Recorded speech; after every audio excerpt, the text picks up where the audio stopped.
Craig, thank you so much for joining me here on the Homeschool Sanity Show. I am excited about our topic today, but I thought I would have you tell us more about you and your family before we dive into that topic. Certainly. I'm Craig DeHut. I live in the Midwest here in the Indianapolis area with my wife, Karen, and our three kiddos. Our oldest is 11, and we have a 9-year-old and a 7-year-old, and we're homeschooling them. I actually come from a homeschool family. Our family is originally from Oregon. I'm one of 7 children, and my parents were absolute superheroes in order to homeschool all of us. And I'm just thrilled to be doing that with our kids. And I also work from home, and so it just allows us all that kind of time that I think is really valuable. Well, that is wonderful. So I didn't know that for sure about you when we set up the interview. Why did you and your wife choose to homeschool? Sure. So my wife grew up and had a great experience in the public school system in Lincoln, Nebraska. Her mother was a teacher. Uh, Karen actually went to school to become an art teacher. And so she had a great experience with her education growing up. And I had a great experience with ours, but we both recognized the pros and cons of each, educational approach. And so when we got married and started having kids, it wasn't kind of a given either way, where obviously we know we're going to go with this approach. But it just kind of over time, we were able to recognize that we believed that we could give our kids a better educational experience than what was currently available when we began. And I mean no disrespect to the Right. school systems around here, Mhm. but her being a teacher and me seeing how it could work, we really wanted to be able to pour into our kids more directly, and that's been a blessing to us. We don't have to concern ourselves with, I wonder what they're really being taught, which is something that is a topic near and dear to my heart and what I do as a profession. And so this has been a great approach. But we're also, as we go year by year, there are things that we can do to kind of merge the two of those together. There are school systems around here that do let homeschoolers come and participate even in specific subjects or things that maybe we can't do. Homeschool co-ops that allow us to get involved with other families in more of a structured environment. So we're taking it year by year, but thus far, starting with our oldest, who's now 11, we've been really pleased with what we've been able to do.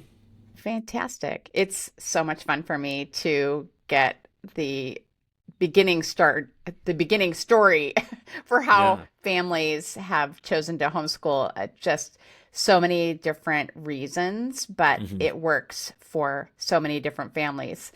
So I'm glad it's working for you. Okay, so let's talk about Hollywood and the specific challenges that Christian families and homeschoolers are facing today when it comes to Hollywood's influence on culture and values. Yeah. And when I use that term, I think you're using it in the same way. It's content that is being presented to our families, whether it's coming out of Hollywood or coming out of Atlanta or coming honestly from overseas, but Hmm. the filmmaking industry and movies and TV shows and some of the challenges that I've recognized both in growing up and in the 20 years that I've been working in this industry is just the accessibility, and that's a pro and a con, Hmm. but there are so many ways now that Hollywood's worldview can get into our home, more so than there were 25 or 30 years ago. 25 or 30 years ago, we had to make a conscious choice to leave the home to go to a movie theater or to a video rental store. Do you remember those, right? Yes. Where we would grab something and bring it into our home. And obviously, with the advent of things like cable television and other things, we were suddenly able to bring it into our home without leaving. But now it's through our phones and it's through our computers and all of these things that most of us are carrying around in our pocket at all times. Our kids can pick up the iPad and start scrolling. And it's pervasive. It's everywhere. And again, there are pros and cons to that. If it's quality content, if it's really good stuff, I'm thrilled that our kids have such access.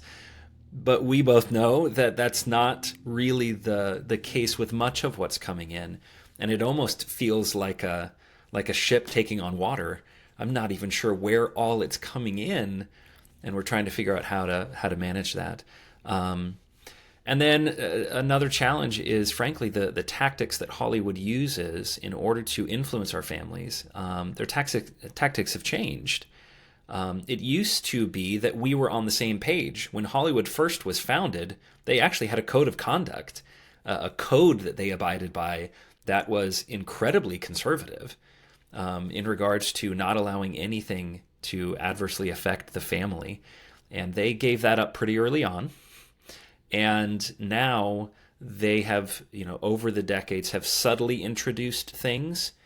But as of just a handful of years ago, especially Disney, top executives we've now seen Zoom calls where they've dropped the facade. They're just being very plain and obvious about what they are doing and want to do more of.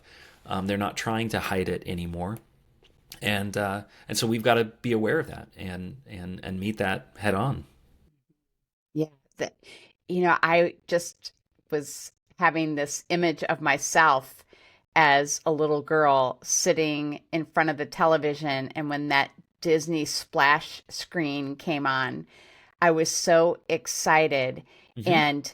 And with my now adult parental perspective, playing into that scene, I knew that my parents trusted the content that they were putting out. Oh, it's a Disney movie. That's so right. She can watch it and it's going to be great.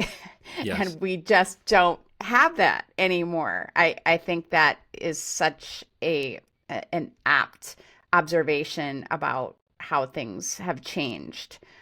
So given that the environment has changed so much, and I appreciate so much how you're saying that it's so pervasive. It's as though we have invited all these people who have very different value systems than we do as parents into our home all the time. And then we're leaving the room and letting them talk to our kids. That's right. Right. So, and it's a concern. So how can homeschooling parents begin equipping their children to recognize and respond to the message in mainstream media that conflict with our biblical worldview? Yeah, that's a great question. And what I tell parents and what I remind myself and my wife about is, first, we have to be aware and keep in mind there always is a message. I trained at the feet of Hollywood professionals when I went to film school. They did not, try to hide the fact that our objective was more than merely to entertain people. They referred to us as culture changers in school. And the point that they were making is, who else would we allow to talk at us? Not even with us. It's not a conversation. They get to talk at their audiences for hours at a time. And they would make the point, what politician have you ever allowed to do that? What preacher would you let a 2-hour sermon? Like, no one, we don't do that. But we sit ourselves down in front of Hollywood writers and filmmakers, and we open our brains and we let them talk at us. And so just being aware, that's the first thing. And that's the thing that I try to work hard to get Christian and especially homeschool families to appreciate, is they are trying to communicate something. It is a message, it is a message generation machine. We are not simply trying to entertain you.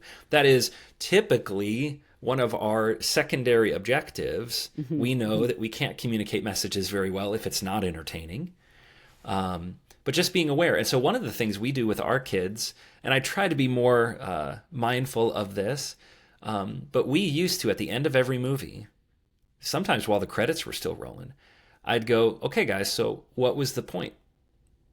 What was the message? And that helps us first go, what was there anything actually worthwhile in what we just sat down and consumed? Sometimes there are good lessons to learn. Sometimes there are lessons to learn based on the villains. Not necessarily every movie that has a villain is bad, as long as the movie communicates that the villain's actions were bad. And so just doing that with our kids reminds ourselves of, look, we have been just now sitting at the feet of a communicator. What were they trying to say? And is that worthwhile? Is it true?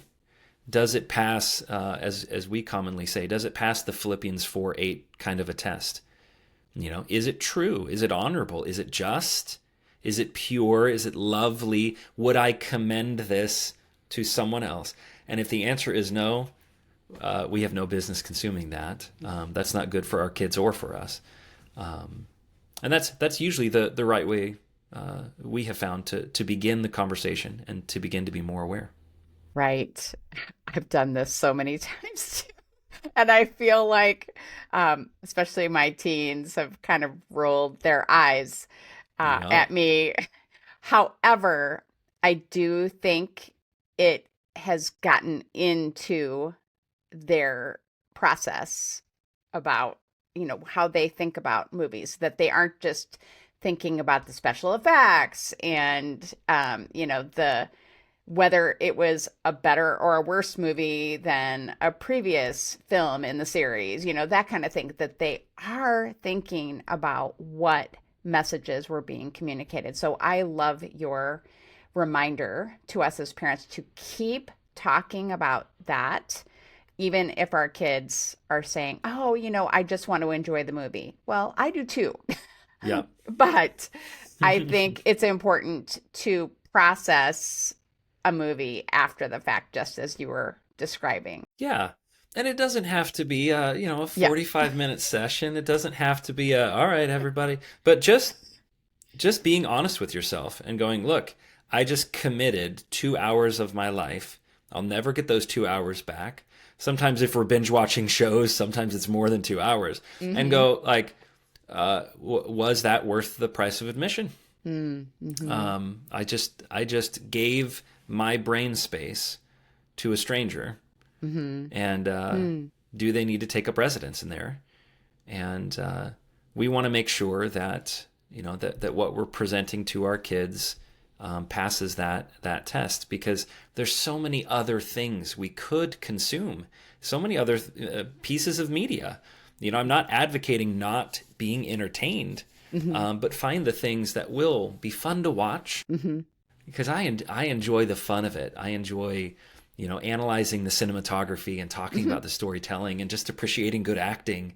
But I don't want to get so caught up in that I get to the end of the movie and go, okay, hang on. They told me that this guy was the hero, but he actually killed more people than the bad guy. Like, how does that work? Mm-hmm. Asking those kinds of questions, I think, are important. I absolutely agree.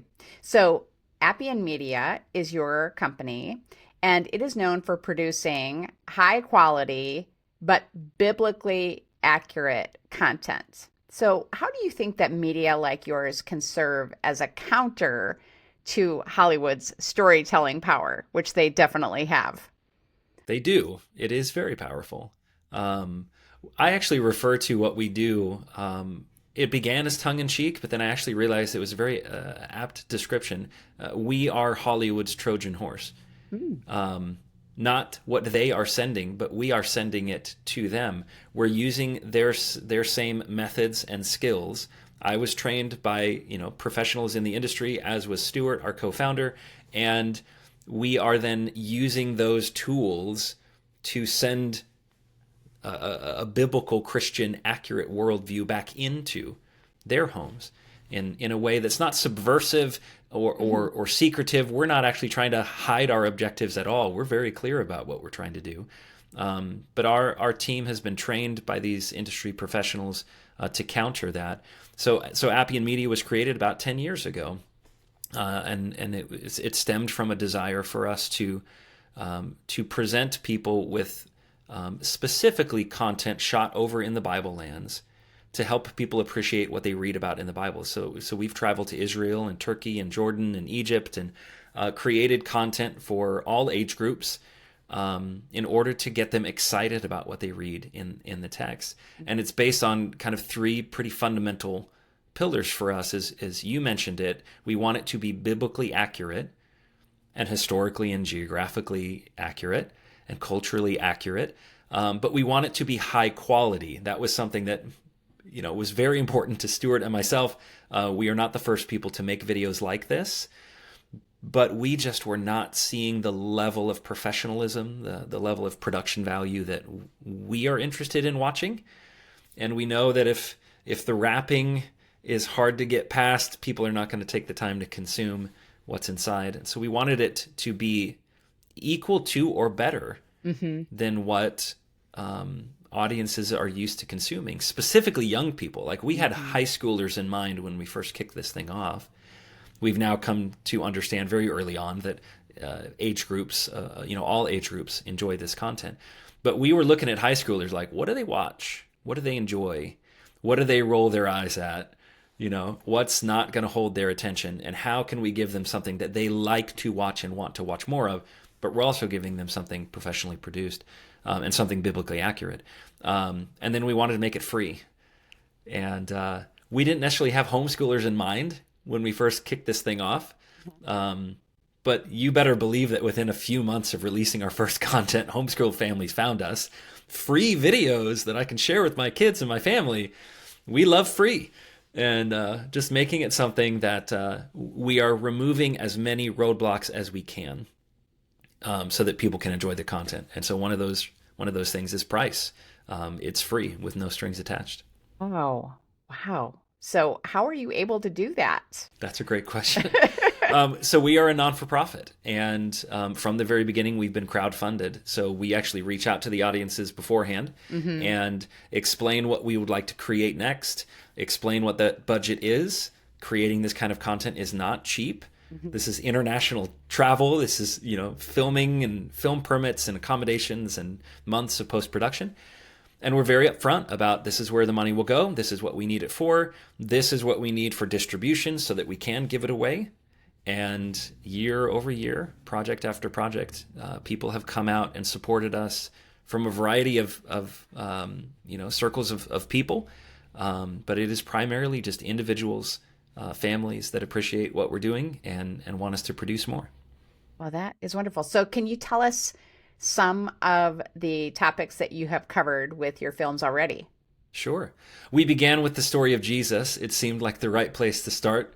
That involved 2 production trips over a period of 2 years into the land of Israel. And we created a 10-episode series called Following the Messiah. Each episode is about 25 minutes long. And so it's just about 4 hours worth of content where we trace from Bethlehem to Jerusalem to everywhere in between. We take a boat out on the Sea of Galilee. We go to the sites where John the Baptist was baptizing. We talk to locals. We eat the food. We talk about the culture. And we really wanted people to not feel like we were giving a lecture from the land, but that we were actually taking them into the land. And oftentimes we'll kind of embrace the behind the scenes and let them see the team and feel like they're traveling with us. We did a series about the first kings of Israel, so Saul and David and Solomon, and really leaned into the archaeological evidence of the biblical story. We did a series about the 7 churches of Revelation by traveling over to Western Turkey.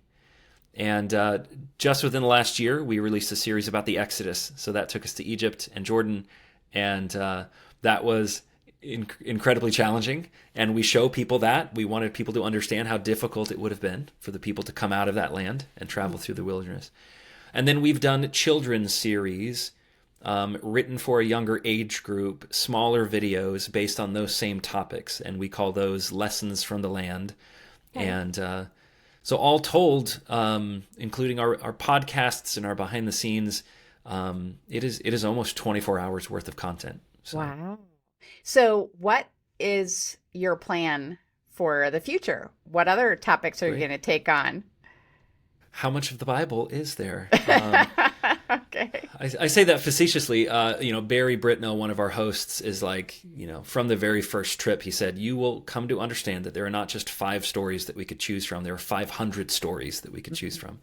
Our goal is, our long-term goal, our 10 to 15-year plan is to actually create content from Genesis to Revelation. And along with that, create a curriculum that families can use. Because we also, in addition to the free videos, we do produce printed workbooks that have photos as well as QR codes in every lesson, so they can scan that and watch a portion of video as they then get into their lesson. And we want to create a curriculum for grade school up that takes them through the Bible in 3 years, and then from junior high all the way to adults that take them through the Bible in 3 years. And that's going to involve, many more production trips and expanding our team. But Lord willing, we are planning to travel back to Israel and Turkey and Greece this fall to begin a series on the Acts and the epistles. And that's what we've got our eyes on next, Lord willing. Wow. Super exciting. Okay. So my last question for you before I ask you, how can we get our hands on all these great videos and materials that you've produced, is this.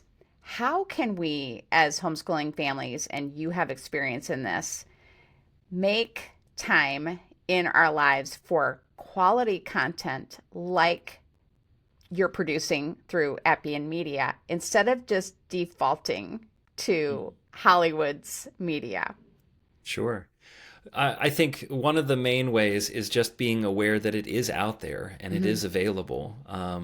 Sometimes it's not as readily available as we would like. Maybe we can't find it on our Netflix or our Amazon Prime, although that is changing. I am starting to see more and more quality content buried in among the other stuff, but just knowing where to look. And so there are services out there specific for streaming family-friendly content, places like PureFlix or Minnow or Redeem TV or Faith Life TV. Many of these channels actually distribute our content as well. But just signing up for those, look, we're paying like $20 or $25 a month for Disney Plus now. That doesn't make any sense. Paying, $5 to $10 or something a month for a streaming service where that your kids can search that library and you're not worried about what they might find when they plug in those search words. Just being aware that content is available and free. And then also just doing your research as far as prior to seeing a movie, there are some great resources for people who've done reviews, and they can let you know they call it a parent's review, but I think it's good for anybody. What's in this movie? Is it appropriate? And so there are websites that I use on a regular basis, Common Sense Media or Plugged In, kind of all one word, Plugged In, or Kids in Mind. Do these very helpful reviews of prior to coming out in theaters or being released on a streaming service. They will have gone and watched the film or TV show and given you maybe not a detailed, here's all the bad words that they said, but they'll give you an idea of how much profanity is in it, what kind of attitudes are in it, what kind of messaging is there. And I find that incredibly helpful. Yes, I do too. And as someone who is pretty much of an empty nester, I still have an adult child living at home, and I probably will for quite a number of years. I find that, I can watch adult content in my home now, but it has a very negative impact on my mood, my motivation, and I am interested in watching your content because I know my faith will grow and I will have better spirits to go to sleep to. I can feel better and not just down and depressed because of the content that I'm watching through Hollywood. But I just so appreciate this, and I'm super excited to start watching your videos, and I know my husband's going to be excited too. So where is the best place for us to get all of your resources? Yeah, you can visit us at our website, Appian Media, so Appian media.org. You can also look us up on YouTube. Our YouTube channel is there and growing, and all of the content. So not just the main series, but I'm a big fan, our team is a big fan of the behind the scenes. But we do video podcasts where we go even deeper into certain subjects that maybe we couldn't cover in the main documentaries. There are children's series, and it's all there, especially on our website and YouTube channel, categorized, and you can see, following the biblical text. Again, our goal in 10 years' time is we would love for someone to say, look, I'm interested to know more about the book of Joshua. What does Appian Media have? Okay, here's our series about Joshua and the conquest and the judges. And so, yeah, appianmedia.org is probably the best place to find us. And there's a contact form on there that if people have questions or suggestions for new series or want to learn more, that actually comes to myself and to other members of our team. And I'm always interested to hear from people about what they'd like us to see create next. But also, I love to hear how they're using the content and how that's a benefit to them. Absolutely. Well, I hope that our listeners will get in touch with you. I know it makes a big difference to me as a content creator when I hear that it has been helpful, something that I have created. So I know that you would feel that same way. And speaking of that, thank you so much for taking time out of your busy schedule to share this with us. I'm going to put all of your links in the show notes for this episode. But Craig, thank you so much for joining me today. You're so welcome. Thank you for having me.